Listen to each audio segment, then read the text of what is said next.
Seperti biasa malam ini kita dari jajaran Polda Kepri khususnya di Sabara Polda Kepri bergabung sama Sat Sabara Polresta Barelang akan melakukan patroli bersama-sama seputaran Kota Batam dalam hal sitkon ataupun cipta kondusif.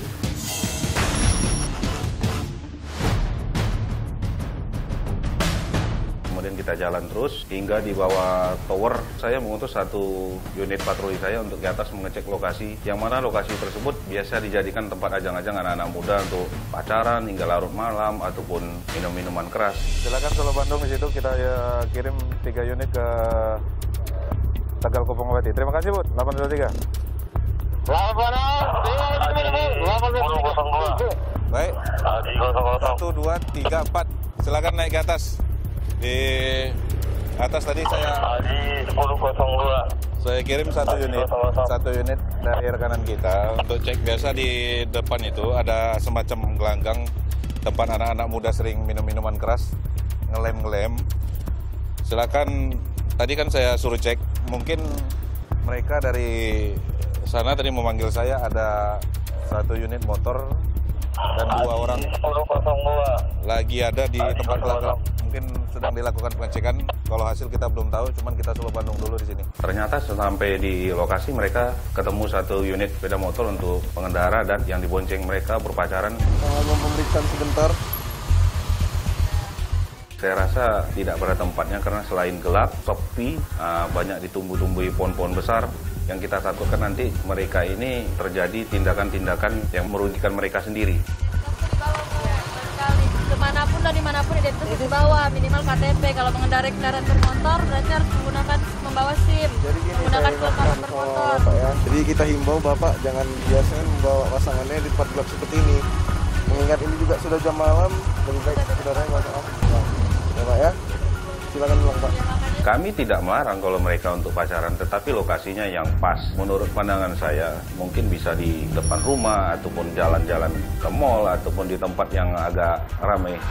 Tujuan Bapak sini untuk ngapain ya? Maaf sebelumnya. Singgah mampir aja. Singgah mampir. Ya, ada baru pulang kerja kayak gitu. Jadi gini, udah menunjukkan jam malam juga. Tolong dibawa pasangannya pulang Pak ya. Demi jam kerawanan juga, ya Pak ya. Bisa dimengerti Pak ya? Ya silakan.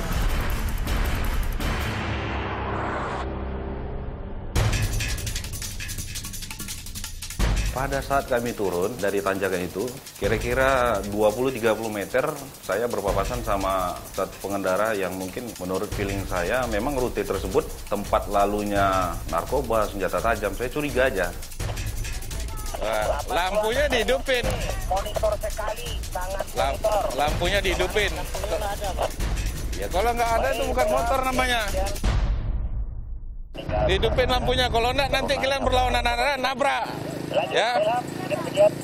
Kalau malam tuh tandanya lampu. Kalau lampu tak ada, kalau nabrak polisi nanti kan susah. 46 Pak Yose, memang kita laksanakan ini. Kalau sudah jam malam. Iya. Iya, ini mau Terus pulang Pak, makanya saya habis jumpa sama kakak tapi habis mau pulang. Iya, rumahnya di mana? Hah? Rumahnya di Pelita. Di Pelita, sumpah iya. Dari mana ini? Dia dapat kakak. Dari sumpah. tempat kakak dia di sebelah sini. BCA ini. Saya habis Kan aku bilang jumpain arah ini. sini bisa muter-muter, nggak, aku kan baru di sini ya. Mau keliling-keliling dulu aku bilang. Oke, untuk identitas dirinya ada nggak Mas? Seperti KTP ataupun SIM Nomor boleh ditunjukkan?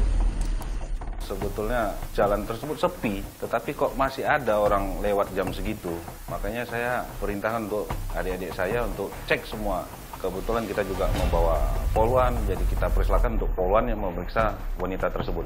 3 jangan berulang 3 selamat malam. Oh, Siapa? SIM-nya ada SIM? Soalnya aku masih baru di... Ya ini biar tahu sih ini, biar tahu. Kalau aku di Siput Barelang di itu Pak, di proyek Barelang sebelum jembatan 1. Iya betul Pak. Oke, ini kan umurnya udah cukup ya untuk membuat SIM. Jadi tolong segera dilengkapi ya SIM-nya. Iya Bu, sekalian kemarin kan baru ngurus itu KTP Batam gitu. Ya, jangan Ini lupa kan masih KTP Jakarta. dilengkapi SIM-nya ya. Iya Bu. Sebetulnya nggak pantas sih kalau udah jam pagi begini masih ada seorang perempuan ataupun cewek masih lewat di jalan tersebut. Bisa jadi mereka nanti jadi korban untuk pembegalan dari kendaraan sepeda motornya Karena kita juga ada database Runmore secara online, kita cek untuk nomor rangka, nomor mesin, ternyata juga motor tersebut tidak hasil kejahatan ataupun tidak hasil curian. Kemudian setelah dari situ kita turun mengarah ke suatu ruko di seputaran Tanjung Pantun di daerah Jodoh.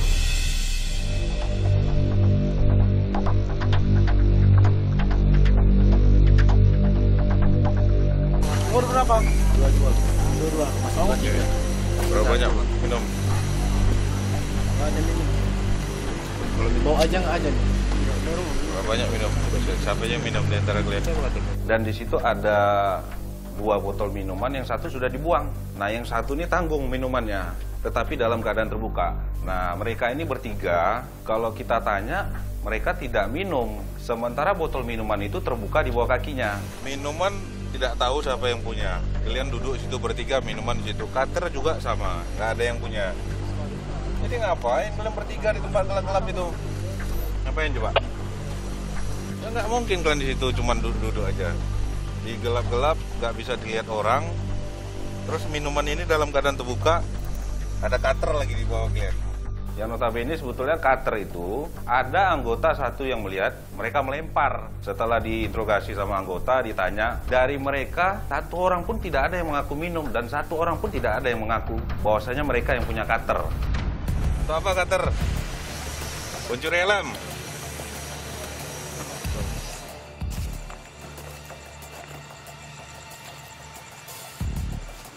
Lokasi ini biasa dijadikan tempat kumpul-kumpul anak-anak muda. Kemudian para pelaku C3 ya, curanmor, curat dan curas. Itu rata-rata nongkrongnya di sini. Kemudian di sini juga sering dijadikan tempat ngelen, mabuk di sini juga. Kemudian 2 minggu atau 3 minggu yang lewat kita juga nemukan di sini 1 buah tas perempuan.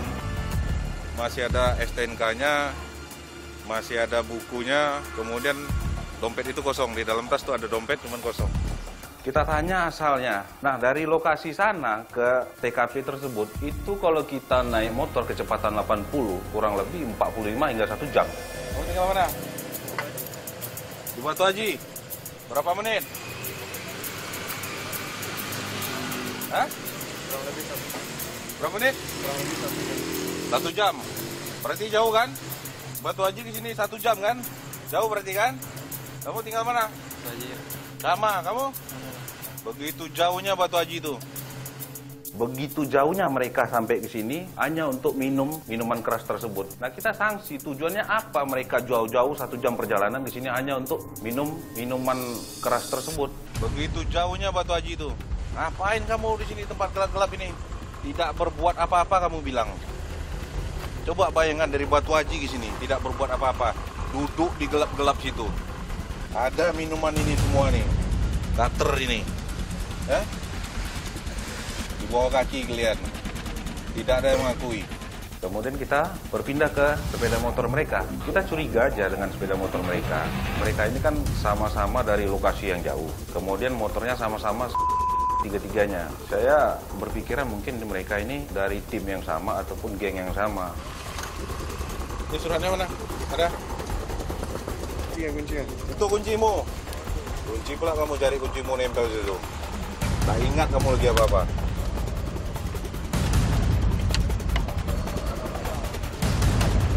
Mana? STNK mana? Sesuaikan. Sesuaikan. Komplek tersebut, ruko tersebut bisa dikatakan sudah mati ya, tidak terlalu banyak aktivitas di situ. Ketika kami mau pulang, ada ibu-ibu datang. Sore itu aja tadi itu masih maghrib tuh, aduh. Dia kisaran jamnya, Bu, anak-anaknya di sini. Dari Jam berapa sore. Sore sampai malam, tengah malam ya. Di atas jam 12 ada. Oh, kalau udah kami kan sampai jam 11 aja tutupnya itu udah. Setahu Ibu di atas jam 12 masih ada pemuda-pemuda kumpul nggak? Iya, Masih melakukan minuman keras, terus kadang-kadang habis minum botol-botol langsung dipecahkan. Kadang ada ngelem. Kalau ngelem gimana, Bu? Hah? Ngelem. Kalau ngelem ya duduk-duduk itu kan Itu kira-kira pria dan wanita atau bagaimana? cewek cowok. Cewek cowok. Jadi kalau untuk anak-anak muda memang dibenarkan sama ibu tersebut. Lokasi tersebut memang sering dijadikan ajang pesta miras ataupun kumpul-kumpulan anak-anak muda hingga pagi ataupun dini hari.